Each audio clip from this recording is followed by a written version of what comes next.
இருக்கிறார். ஆனா நீங்க என்ன செய்றீங்க? எல்லாத்தையும்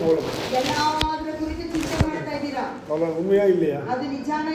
அப்ப இந்த கவலையை மாற்றுவதற்கு நீங்கள் தேவனை நோக்கி பார்க்கணும். நீங்க இந்த கவலை எல்லாத்தையும் அவர் மேல வச்சிடணும். எனக்கு ஏதாகிலும் ஒரு காரியத்திலே உதவி செய்யும்.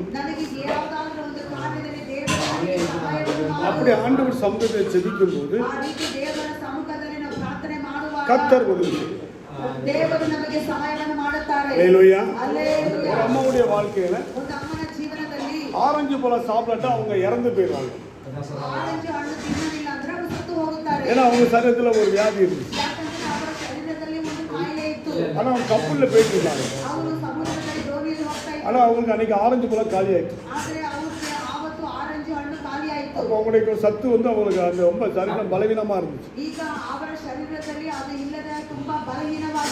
அவங்க நடு கடலிலே ஆண்டவரை நோக்கி போகணும்.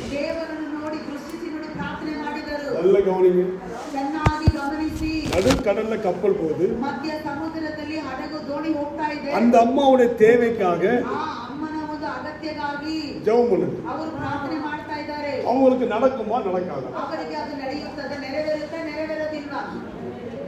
எப்படி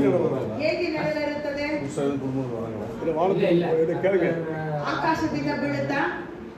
அப்போ அதான் எப்படி சொல்லுங்க. கப்பல்ல போயிட்டு இருக்காங்க. ஊர்ல இல்ல. அப்போ நீங்க இன்னும் தேவனை அதிகமா அறிய வேண்டும். ஆண்டவே உனக்காக ஒரு ஷிப் அனுப்புவார். கையை தட்டி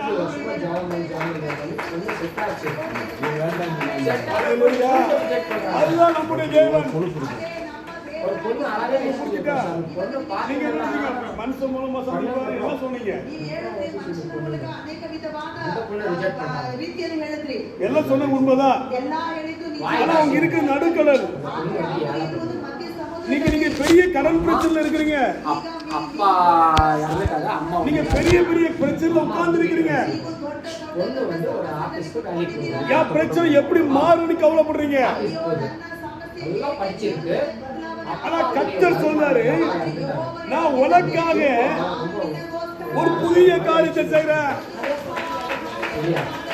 உன் ஃபைனான்ஸ் பிரச்சனை மாறும்.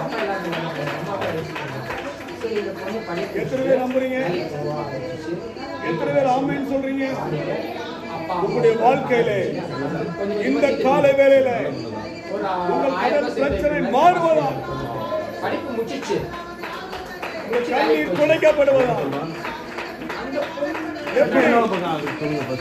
அம்மா ஜெபம் பண்ண போனது பக்கத்திலே ஒரு கப்பல் போனது. அந்த ஷிப்ல ஆயில் கம்மியா